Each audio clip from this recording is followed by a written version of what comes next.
So I guess we were, from the agenda, I think we're supposed to talk about draft metrics. So I assume we'd want to start here, but I had lots of random questions and I don't know where we're headed. So Dan, do you want to I can try. Yeah. I mean, launch this?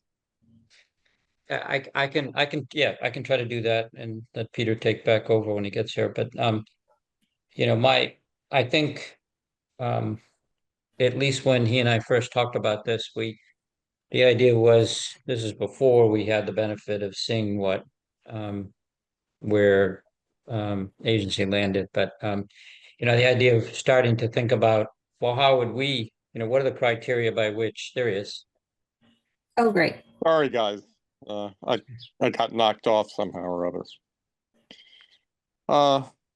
Go ahead, Dana. Go. Well, I was just, and I'm looking for clarification, Peter, from you. But Linda was just asking me, what I'm paraphrasing, but basically, what are we trying to do? And I think when you and I first talked about this, it was before this had taken its final form. This slide that we're looking at right now.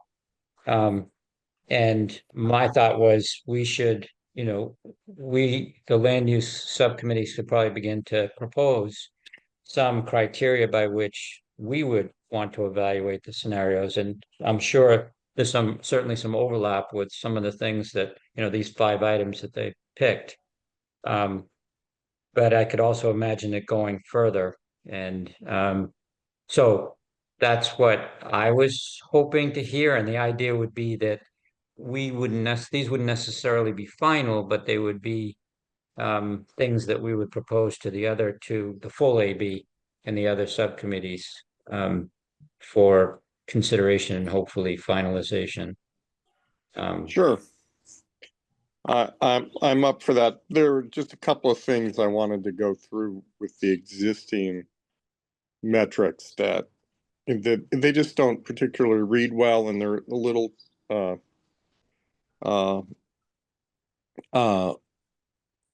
they don't provide sufficient information. So one of those I talked with Rhiannon about last night, which was that each one add back in to the 54 acres, the 12 acres that are the riverfront protection and the wastewater treatment facilities, so that there will be additional blue and green in each scenario. Because looking at, if you went to the high density mixed use campus, you wouldn't know that we were still going to have the wastewater treatment facility, and there would be 200 feet of trails along the river and maybe a boat landing and such adjacent to it. It just doesn't present that information. And we put that into each one of the scenarios, it's that's a real plus, I think. And then some of the other things were like the implementation timeframe, which we talked about a little bit yesterday. Just put years. So long is 20 plus, short term is 1 to 5, medium is 5 to what, 15, 12, or 10 to 12. Maybe what is that? Ask them to define that more clearly. Now, did other folks have thoughts on those particular issues or want to chime in? I was thinking maybe to your first point, Peter, that instead of maybe there was like sort of a given bar on the left, like there's these squares that we can actually change, and then maybe there's a bar on the left that's whatever blue and green, and that kind of is consistent through all of them. So it's sort of like these are the things by the river, even a little graphically, and then these the box in the middle, maybe it's dashed or something, is the what we can actually change. Assuming that, I mean, I don't know that there's a park that's given along the riverfront, but there is at least opportunity for that at some point. Yeah, we can't develop in there other than maybe right. rec. Right. recreation or the wastewater treatment plant because it's already within the 200 feet. So I think that's a great idea.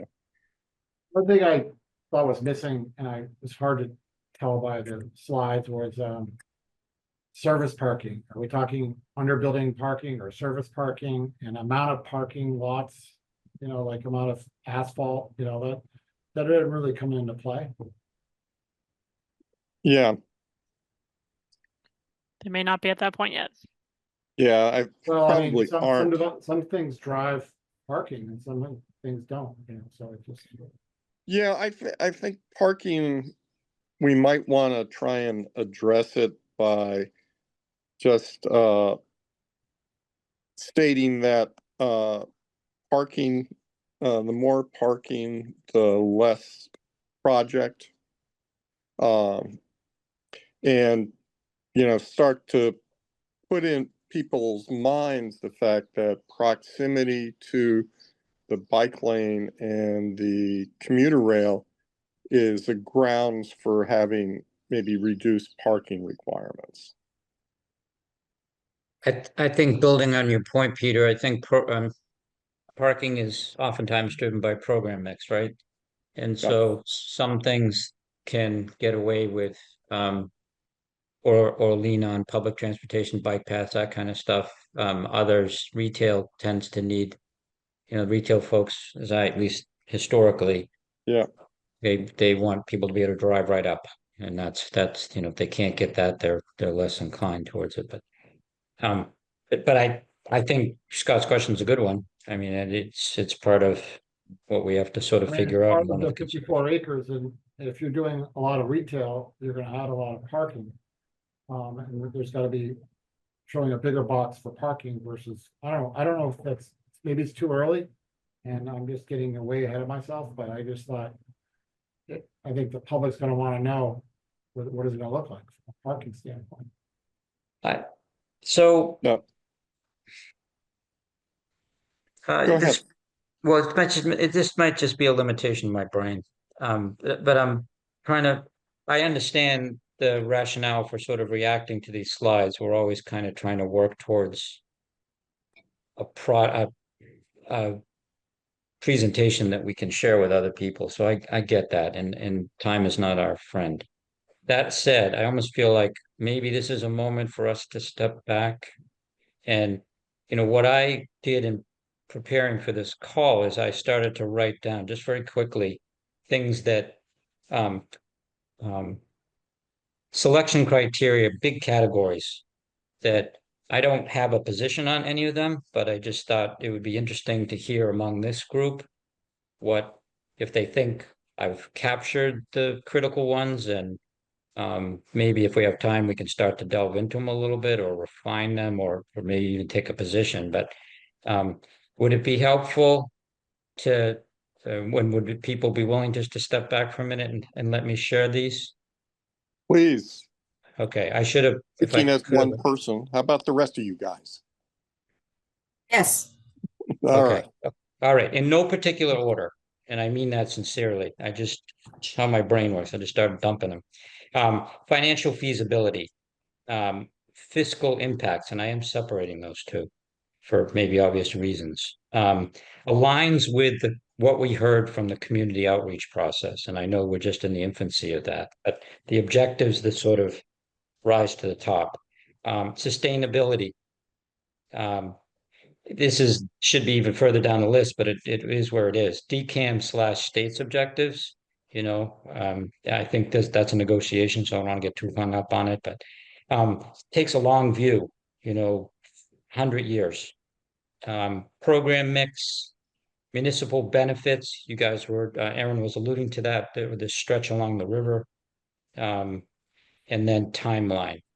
You know, do we, and then we can sit there and talk about, well, we want something that happens quickly, we want something that happens over time, whatever. So that's my quick list. I'm sure I've forgotten things, but Can you I repeat just, that?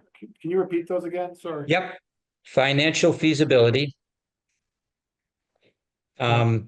fiscal impacts. Yep. Aligns with the community outreach objectives. Did we just say community concerns? Sure. or Yep. objectives? No, either concerns? way, whatever, that's the point, Peter. You get, Yeah. you, however, whatever the right words are, and I think words matter, to your point. Sustainability, takes that into consideration, and that has all sorts of tentacles. DCAM/state objectives takes a long view or a long view. Program mix, municipal benefits, which could include the river, could include the wastewater treatment, could include, changes to Route 2, all sorts of things. And then timeline for implementation. And tell me the difference between long views and timeline. I'm not, Yep, there is a difference. So Yeah. in a planning, and thank you for asking that question. In my experience of, and some other people that deal with institutional clients, this will probably resonate. A long view is, I think of it mostly in my housing realm. These we can design a home that's going to last 50 years, or we can design a home so that it lasts 200 years or more. Campuses, college campuses, hospitals, they tend to think their planning is based in centuries as opposed to decades. So that's different than the timeline. The timeline is really how long is it going to take us to get from idea to implementation or phases of implementation. Does that help? yes, very Okay. much. Thank you. Yep.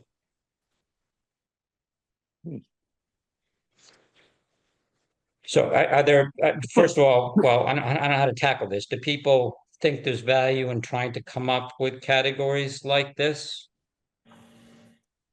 Yeah, I think there's some overlap as we discuss this. I think more of it will pop out, but yeah, I mean, Okay. certainly the financial feasibility and fiscal impact were things that were on or could be associated with the initial list. Is there, I'm curious, is there a concern amongst the community in terms of massing height? Like 8-story buildings versus 4-story, 5-story buildings, or is that a concern? I think density's usually a concern. I don't know. And massing is, yeah. You can have density, but you can have it with a low height. So I mean, height, I don't know what you're thinking. Right. It didn't come into play in the conversation, but if I were a community, I would not want to see a 10-story building, but that could be in high density. You know what I'm saying? I think Right. I think it's a great conversation, Scott, because I Yeah. think of when, and I know this is a much smaller scale, and I hate to bring it back to this, but I think it's one that most of us can relate to. When we first presented or proposed Riverwalk, people were like freaking out in terms of just the simple applied math to what they considered too dense.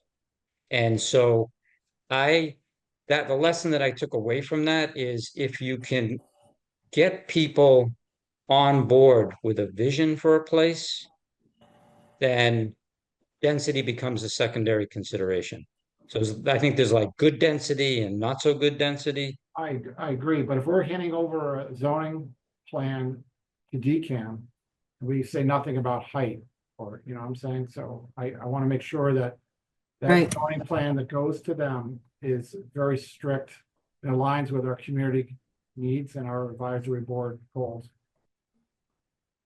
Right. And I think part of that's going to be, and I think how we can get into that, which is going to be after we've created the vision in the end of June, fingers crossed, would be looking at things like incentive zoning. So what are they going to give us that would allow us to say, maybe we'll entertain a 4th story? Are they going to give us a bunch of really nice stuff that maybe we'd even entertain a 5th story?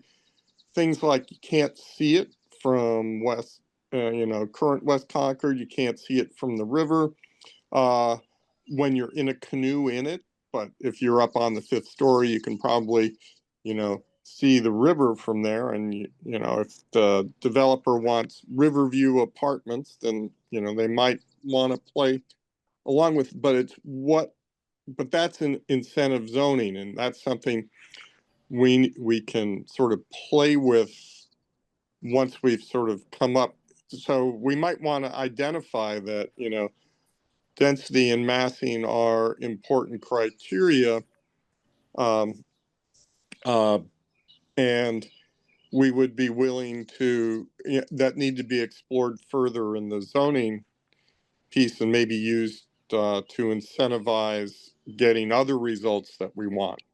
They meet all of our town sustainability criteria, do vegetated roofs, provide community amenities, things like that, or help pay for the wastewater treatment plant. But I something. just want, when people see that right-hand side, high density mixed use, which I think is unfortunately gonna be closer to where things are gonna pencil out for a developer if it's gonna work or not. Unfortunately, it's gonna be probably closer to that because of all the costs up front. But I don't want it to scare people away thinking it's gonna be this, it's gonna be massive heights and things like that. So, Yeah, I mean, I think it's the same issue with medium, short, and long. Like, what does high density mean here? What, low to high density isn't well defined. So perhaps right, that, but I don't know if I don't know what metric you could slap on that in terms of what is low density. I don't know, 8 units per acre. I don't know. is there a way of doing it? I mean, Dan, it's your world, Peter's world, in terms of the footprint of the buildings as a percentage of the 54 acres, like that's density, right? If your footprint of each building and that's density, right? So- yeah, I But think you also have height, too, so I can't, you can play Right. with it. Yeah, I think the question that was asked last night at the forum was, I can understand I can't understand density. Show me pictures of what you're proposing. And Right. I think the agency has done a decent job of showing how many dwelling units per acreage we're at on those interpretive panels. So I think that's what we need to sort of try and focus on to show that, to illustrate, low and high density. Yeah. I think just putting a numerical metric would, scare the bejesus out of most people. So, I think the challenge is going to be in this process is, I think, Scott, where you're going, they're buildings, they're already on the site. And in my mind, there's colored areas that could be housing. Like they don't yet have I guess I haven't jumped to they have a 3-dimensional piece yet. It's just like housing could be in this zone and that density we can get into, but I haven't yet jumped to this idea that, there's a specific building in that spot, even though they certainly were representing, building-ish forms on those scenarios. And I know that's going to be hard for the community to understand because this isn't a master plan. This is just a diagram of, the types of uses that we will want in certain areas. I don't know if there's a better way to explain that, but Well, I agree. Aaron, I wonder if that, if I can follow up. I wonder if that means that we would be, we would be better served and the community would be better served if we just sort of presented character name for it, but just what the place is like, visuals of or precedents, right? That is, and maybe that's isn't Sure. that what they're going to be doing with the 3 scenarios? They're going to be. So it's funny, right before I jumped on the call, Peter, to your point, I got an email from Justina saying they're trying to figure out, there's like 5 different big categories, and I'm sure Aaron's already way ahead of me on this, but that they're thinking about using to try to present this stuff. It's as simple as a plan. They talk about parties, they talk about axons, they talk about, visual precedents, and there was one more, sort of like blob diagrams or whatever. But so I I think that's another, I actually said that I was about to walk into this meeting and I wanted to discuss it. So you can, you're sort of, you queued that up beautifully. Because I think it seems to me it falls on our shoulder to figure out how we're gonna help non-planning people, the general public understand what this thing could look like. Well, I'll put in a vote for what the guy at the meeting said, show me visual precedents. Yeah, that's just very scary. I mean, it's a little bit dangerous to start throwing out 3-story buildings, and then when the developer comes back and says, I can't make it work unless I have 5 stories. Yeah, I think we need to sort of talk about like a graduated site, so closer to the West Concord community, you can't go above 3 stories. Back toward Route 2, you can go up to a higher, maybe 5 stories, and that help break up sound, present a visual buffer to the folks in the community, and maybe that's where we're going to have a layer of office buildings or light industrial facing Route 2, something like that to sort of block some of the impacts or retail. I guess that feels like too detailed to me at this point. Like Yeah. it feels like we've gotten too far. I think there are examples of buildings in West Concord that are taller than that. Like I think maybe we just want to think about, and I know it's hard. I think it's going to be hard for everyone to say like, wait, what does it look like? I want to know. But Yeah. we can't make promises. We don't have control over a lot of that. So Right. all we can say is we want it to be 50% housing and 30% commercial, and like think about where those zones might be. But we haven't, I think, gotten yet to a form making stage here. Is that going to be the form making? It's really up to the developer's architect, right? It's not going I to mean, be. we can establish codes that like we could have a zoning overlay that says whatever, but I guess I don't think we're at that level yet. But yeah, a couple of things. To Scott's point, I feel like, or at least my expectation, and maybe I should confirm this, it's my expectation that whatever program mix that they are recommending associated with each one of these scenarios, it will be vetted by John and his team, Landwise folks, that says, yes, this gets you to, at this volume of housing, for example, this will get you to the numbers that you need. So I'm confident, is there opportunity to massage that a little bit within that? And to Erin's point about there being these location or zone diagrams, yes, I think there's plenty of it.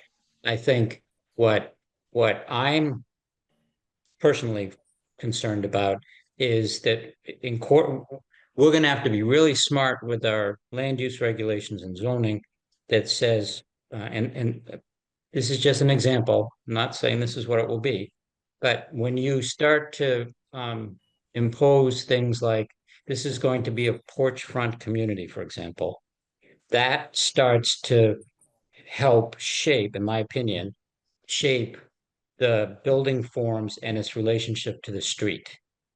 And those are the kind of things that I think personally we can influence, if that makes sense. Yeah. Hmm. I think it's also worth remembering that we're still moving like 3 scenarios ahead. Like it's not going to be one that we're asking the community to decide on and pick, right? Right. Great point.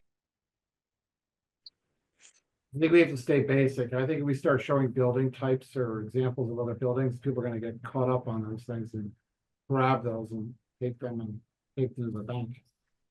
And then Agreed. I think we just I want to keep it simple. And in our meetings, we can explain what we're thinking and the process. You tell them about the process of going from 3 to 1 and how it works. what we're all about and what our goals are. And those lists of things that Dan just read out, those criteria and how they stack up, the three visions stack up against those plus these. Those are really going to be helpful. If I start, Right, so how would you measure those? I mean, they had funky stuff on their charts, and some of it was intuitive, some of it wasn't. So, what would we propose for criteria? Financial feasibility, developers' financial feasibility? Is that what we're talking about? Yeah, you gotta go specific. I think it's both, Peter. I think certainly, Yeah. right, it has to be attractive enough and underwritable. At the end of the day, it has to be underwritable, or else it's going nowhere. And how about DCAM? Does it work for DCAM? So what's the other part of both? Does it work for the developer? Does it work for the DCAM? I think it probably does, because then obviously they can afford to spend more money on the land or whatever they need to do. But for me personally, it is a consideration, but I put it way down on the list because at the end of the day, in my opinion, it's going to be a negotiation. It's the land has, as we all know now, a bunch of costs just to get it to square one. And DCAMs know, they know this. So, how that, and they want this thing off of their hands and they want to make us happy and all the other things. So, they're probably not in a position to throw a lot of money at it, but on the other hand, I think they probably recognize that it's, especially now, that there's a lot of inherent cost in just getting this thing to the starting gate. Sorry to derail this, Dan, but the costs and where John came up with those costs for the demo and abatement, where is he getting that data? It just seems very ambitious and low in my mind. Do you know where he's getting that data of the cost to abate and to demo that site? John, I don't know that. I haven't drilled down to that with him. I asked him the question about whether he had a sense of the abatement numbers. I don't think he has a sense of the abatement. Maybe he does. Maybe he included that. I think he may have said that it was just to get it to zero, but I don't think it may have been if there was any 21E issues with it. No, his chart says that there's no carrying costs for any soil cleanups, if that's what you mean. So I don't think anything, or the tunnels, I don't think any of that's included. Who's picking that up? And that DCAM's not picking that up. No, they're not, and No. they don't even want to talk about it. But that's another. This is my question. We're talking about all these visions right now, but at the end of the day, it's going to be, that number could be huge. Well, it already is pretty huge. Well, that's what I'm saying. So we're throwing out scenarios of park and civic vision and these small, low densities, and then the number could be $100 million just to clean up the site. I thought that's what it was already. No, but you included the wastewater treatment facility. That was not the, I don't know, Linda, what do you have the numbers in front of you? That 98 million. I have the numbers in front of me. You have soft costs at 30 million, hard costs at 69, and then wastewater treatment is 13.5, demo and site prep is 14.8, infrastructure is 16.3, amenities is 23.9, and the developer fee is 2.9. Right, and those adds up to about 100 million.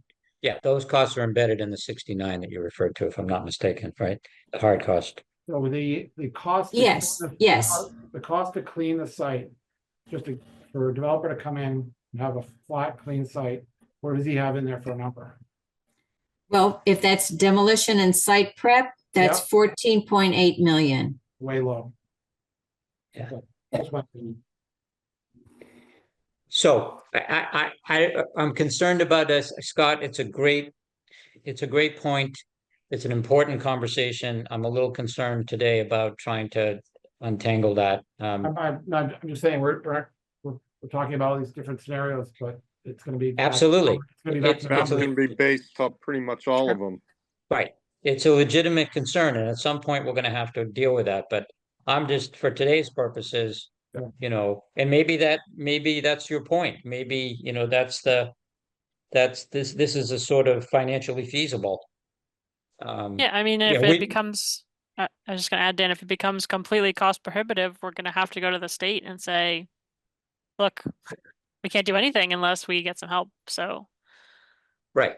And then the question becomes, correct me if I'm wrong, Aaron, but it still comes back to, okay, well, let's say they even entertain a conversation like that. It's like, okay, well, what do you want?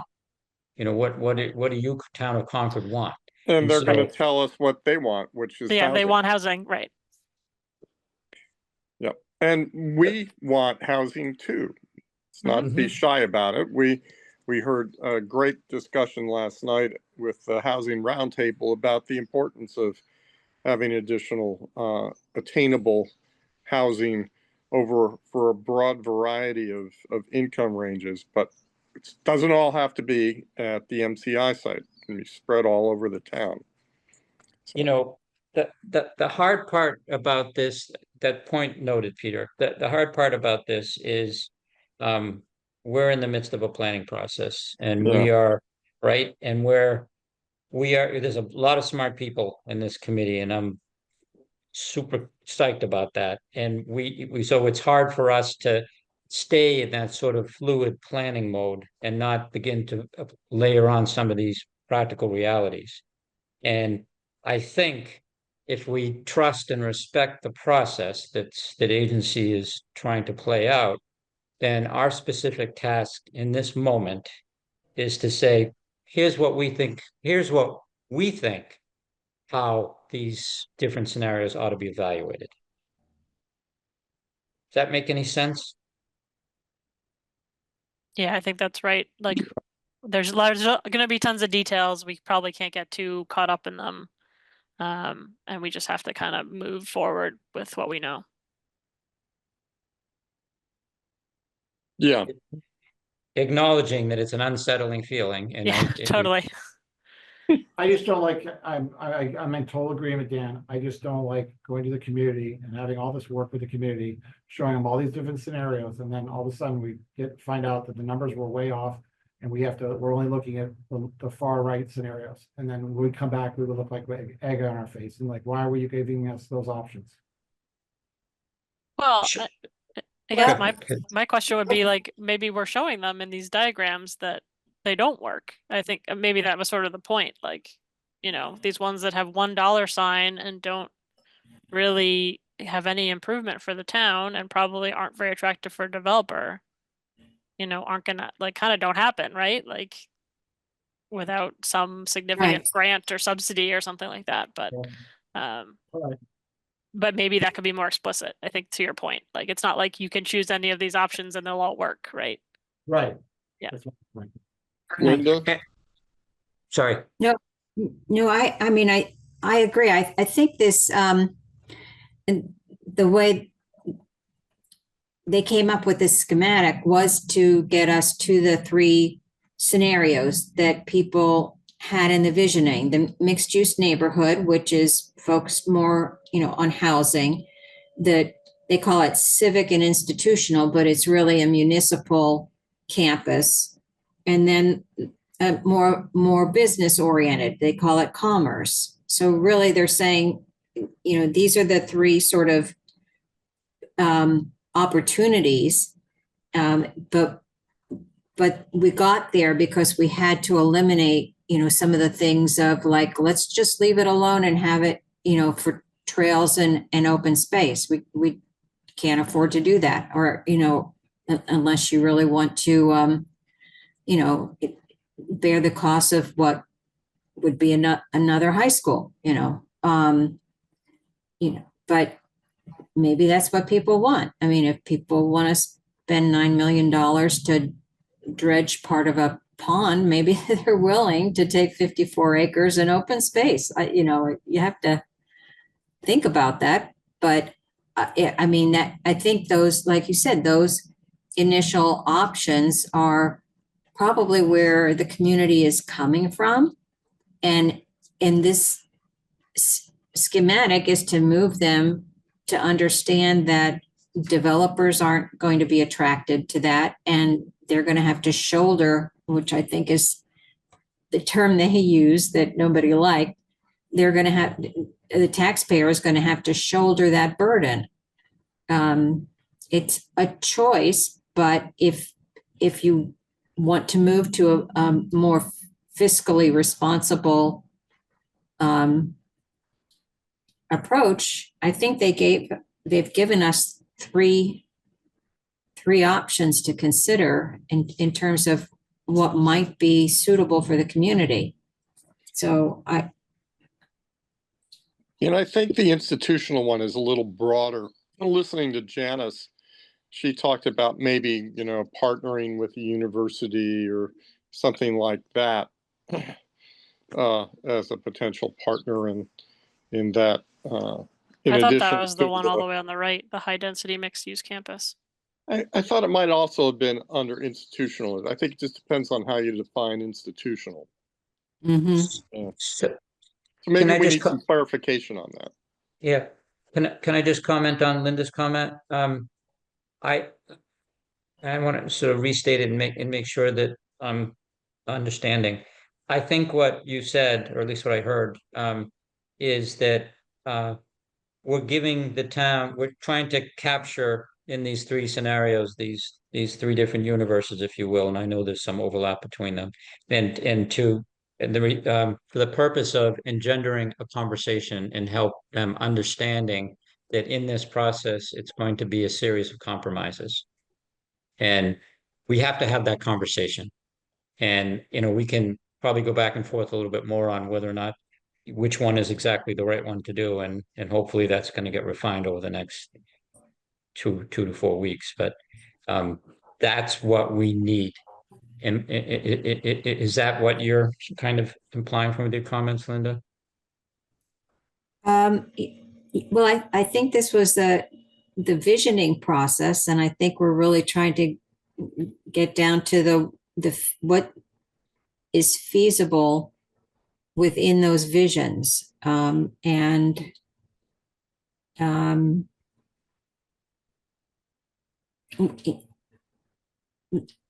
based on, I think that the parallel or the bookends of the town's view that this should not be a burden, a tax burden, and in fact should be, if not revenue neutral, revenue positive to the town.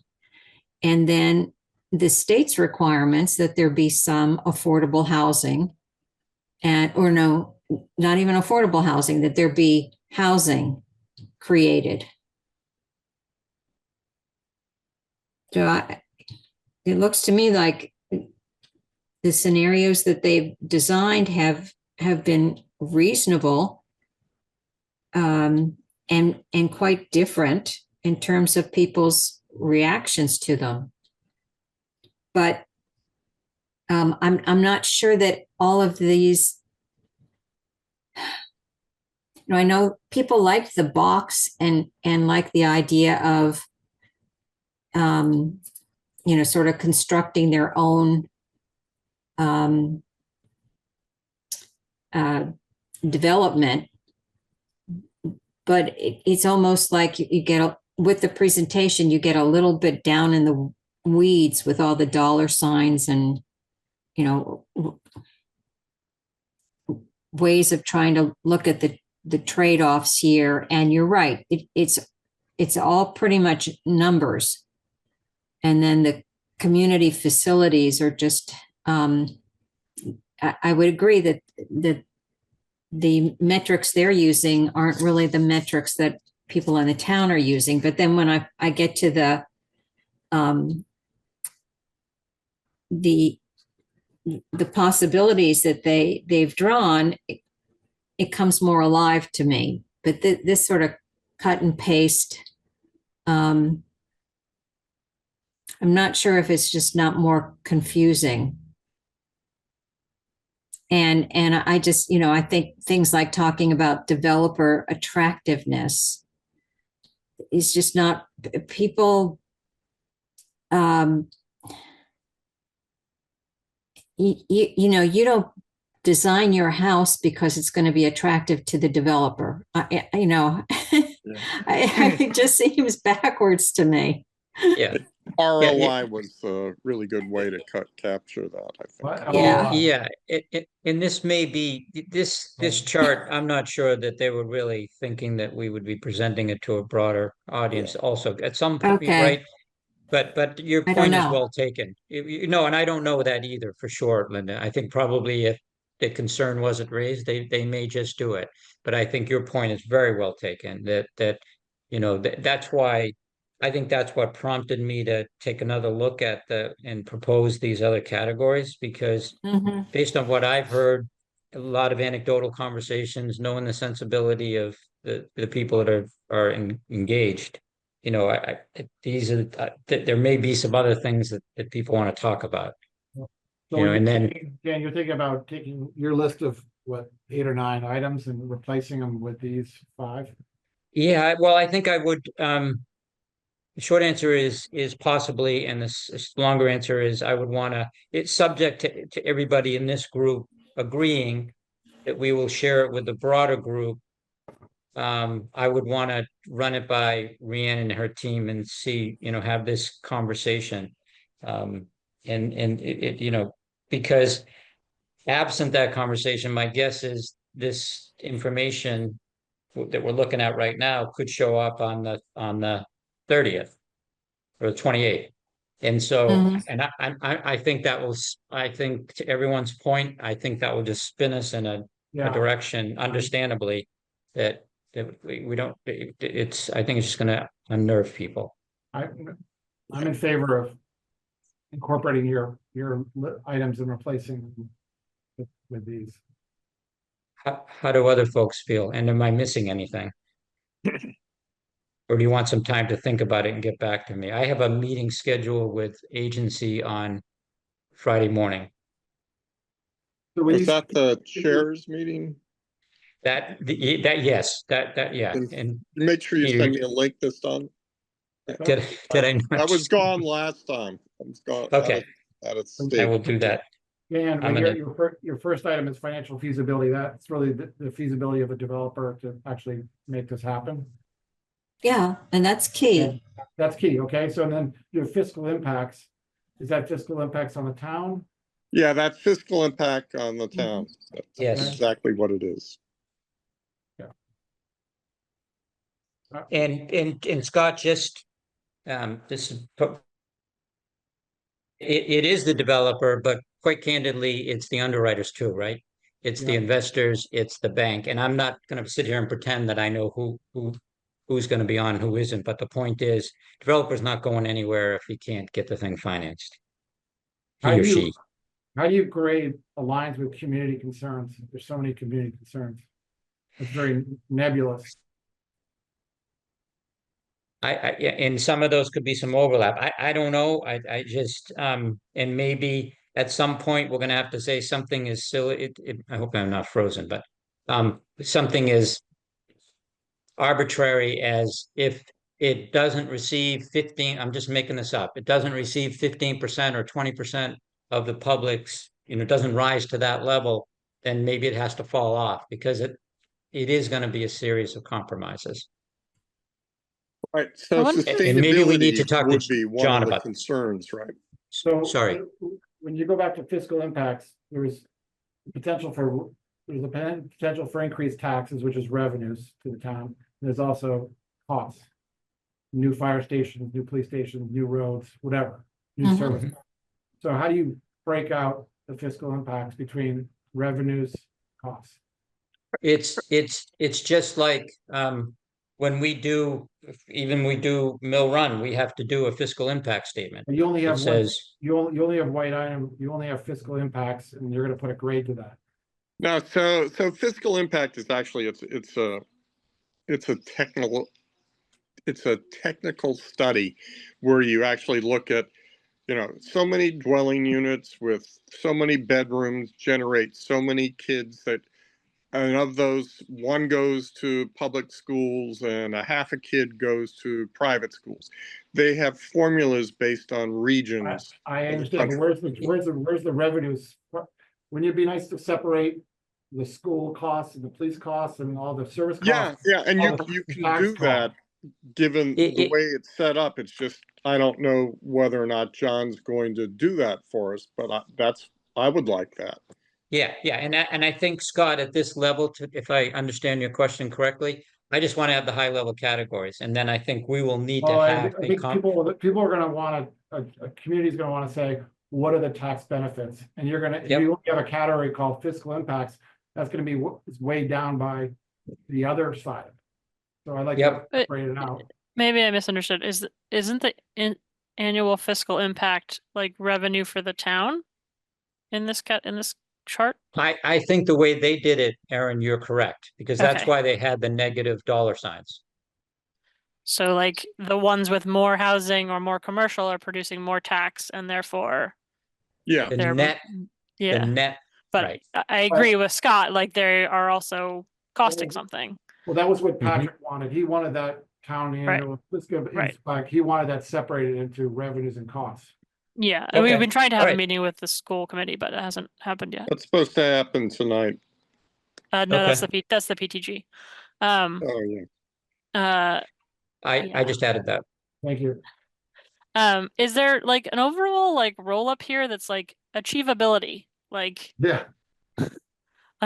could all of these things be given like a like Agreed. I mean like a grade? Like we don't need to go through all this. Like okay, it's a developer's interested, it's feasible for the town, it doesn't take forever, and you know, it isn't like an enormous burden on our existing systems. Like I don't know if there's that Goldilocks scenario, but Yeah.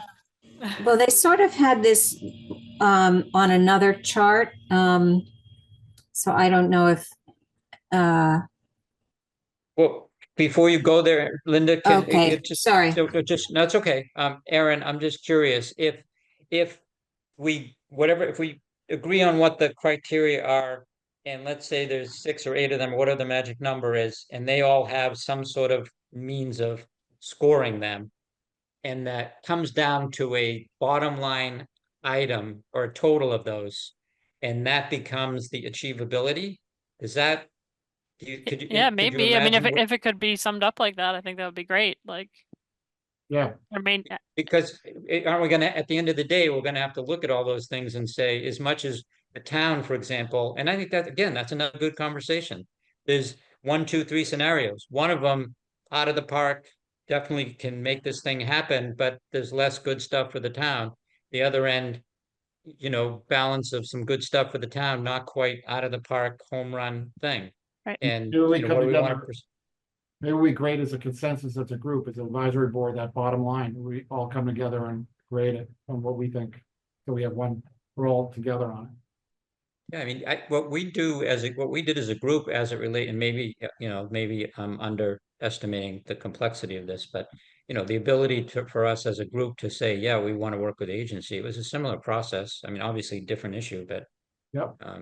I think there's a lot of We can good, do it. I have good this minds. idea. So do you go back to agency, Dan, and with your criteria and ask them to redo this, or are we? Yeah, well, I think what I'll do is say, hey, we had this conversation, subject to, people want 24 hours or 48 hours to think about this, that's fine by me. In fact, that would be great. And if you want, after we're done with this, I can circulate, because I know I was saying them quickly. I can just send a note around to everybody with them, and then you can refine them. Or add, subtract. You just going back to the beginning of the meeting, we're in agreement. We're asking them to add the extra 14 acres of the riverfront and the Yes. wastewater. Yes. So we'll add those to the box. Yep. Yep, I think that's a great idea. the given bar. Yeah, or there's a Thank you, separate Aaron. box or something, or whatever. Yeah, I like the title. They can do too. the graphics. Yeah. Yeah, they do a good job of that. Thank you, Aaron. You just created PTSD. Gibbons. Okay. All right. Anything else that on that end? And do people want me to circulate these, would that be helpful? Yeah, Yeah, Yes, Okay. please. I think I saw that they wanted comments by Wednesday. Is that right? You may be right. I don't know, So there's a can lot I of do email, but we could get. 24 hours? Not even? We could do it. Okay. I'll do it right after we hang up. And all right. Dan, can you just articulate your grading system? Because their grading system here doesn't, I don't really follow the dollar thing. Are you gonna do like a different grading system or? I don't know, and I'm less inclined. All I was saying is whatever the metric is that or the unit that, they're using dollar signs here, in most cases. But it'd be, I'm fine handing that over to them and then maybe having to revisit it. Or maybe I can think, unless if people have a suggestion, I'm open to that. All I was saying was trying to respond to that point about We got Aaron's some of point that last night about having it be more intuitive More to intuitive. understand it, maybe adding a couple of words to Like, explain almost things. begging the question, is the project financially feasible? And then you rate Yeah. it 1 through 5. 1 is a low, 5 is high. But Yeah. you ask the question, you beg the question, so people understand which way you're going with it. Right now, Yes. no, like, That's a great idea, and they have to be consistent, right? Be consistent. A one One can is a suddenly 1. be Yes, right. Yeah, I run into that too. Yeah, but that would be good because then it what's whatever the spreadsheet expression is, it blocks down to Aaron's point. You Aaron's come down point. with a number, exactly. and then all right, well, that's the most achievable. We're going to hold our nose on that one, but it's achievable. Right. All right. If we don't have any more discussion, I'll open it up for a public comment real quick. And all right, any public comment? Pamela Dritt. You have to unmute, Pamela. Sorry. Pamela Dritt, 13 Concord Green. Thanks for all your hard work. It seems to me that we're sort of stuck between being flexible enough to make it possible to have really exciting new developments outside the box thinking, which won't happen if we have to have strict things like height limits. But if the only influence we have is in zoning, then don't we need to make a list of things we like that would incline the town to accept them, and a list of things we don't like, and say that all developers are encouraged to submit any plans they want to try, and we will give them a serious consideration, but we have to hold back veto power. Is that possible? I know that we do that with zoning board of appeals things for developments like the PRDs. Can we do that also here? Would it be possible? So it'll depend on how we structure and write the zoning. But zoning isn't the only tool.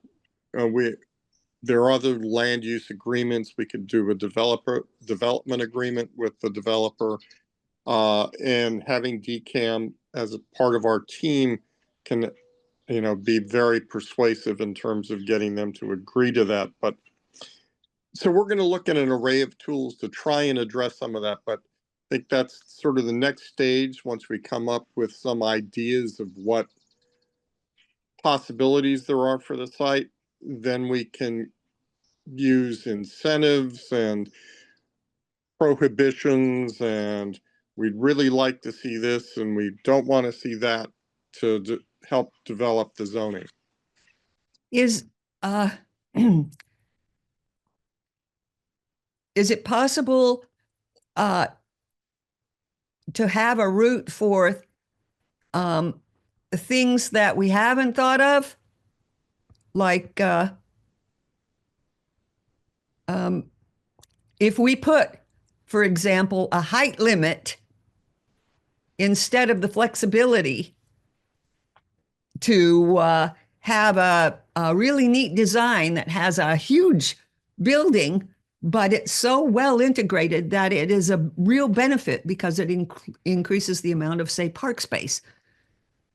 So that'll be sort of a discussion that we have next. I really like the idea of the flexibility, but zoning's a pretty blunt tool, but we'll work together and see if we can come up with something that will encourage it. And the town has, the building code, we've got the stretch thing and all that we've already adopted that requires all electric. And we're in the 10 town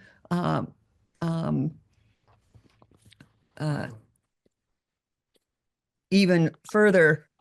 Opt-in. Opt-in. And when does that come into existence? It'll be in existence when this comes forward. But I mean, is it in existence now? Yes. I believe the legislation was passed. Okay, because It is. that gives a load off our mind. I just would hate for us to do something like put an inflexible height limit, because that would make developers want to be creative and make money. And Yep. don't we want to encourage that? All right, thank you, Pamela. Anybody else? Catherine Hopkins has her hand up. Catherine? Yeah, I don't know if this is supposed to end at 3. I realize we're maybe short on time. Yeah, thank you. And to the energy, I'm on the Climate Action Committee, 444 Strawberry Hill Road. So I'm sure you've been hearing geothermal talk. I think it's really well suited as a great demonstration site, both for geothermal generally, but just network geothermal, especially if there's going to be a mixed use, commercial and residential. It's just sort of a perfect site there. So I just really want to put a plug on that. And I guess my question is, and I'm new to this subcommittee, so this maybe have thought about it. I don't know. I missed the public sessions, but I find that there's great public outreach and meetings of existing residents, and sort of a bias as to what people want to see in Concord based on what they know about Concord and this 400-year history, without a lot of sort of future planning. So I was happy to see the like time scale of like thinking out a century versus short term, or just, as Massachusetts usually does, think about the past. And I've noticed that GBH just put out something today in the news. I thought it was the Globe, but I think it was GBH, that unlike trends over the last decade where there's been mass migration out of Massachusetts and as well as California and New York, high net worth, high brain capacity states, that trend is kind of reversing in the last few years. But if you look at the map, Concord is literally the only township in the entire Massachusetts that's red in terms of increase. So we've actually had a net decrease of demographics or just population. And I think a lot of that has to do with just like desirability, affordability for sure, and just like bad housing market. But also the people who are leaving are 25 to 36. And it's a big brain drain. They come here for college or graduate school. They can't afford to live here. They can't find jobs here, but also they don't want to come to a town that doesn't have a nightlife, or it doesn't have a place where they can afford to live, or doesn't feel like there's a community that's really suited for them. So I just want to make sure that when we're thinking or surveying or getting input, that it's not just within the confines of Concord, because I think that's really useful. And I'm just obviously pro housing and pro affordable housing. That goes without saying. Yeah, thank you, Catherine. Every household in Concord has just gotten mailed a survey with a postcard with a QR code to take a survey and provide input. And we're going to send that to some of our colleagues in some of the surrounding towns to ask them to post it as well, I think, to try and address your point. Great, thank you. Thank you. Anybody else? Seeing no one, I'd like to thank everyone for attending. And Dan, thank you for writing up your notes and carrying those on.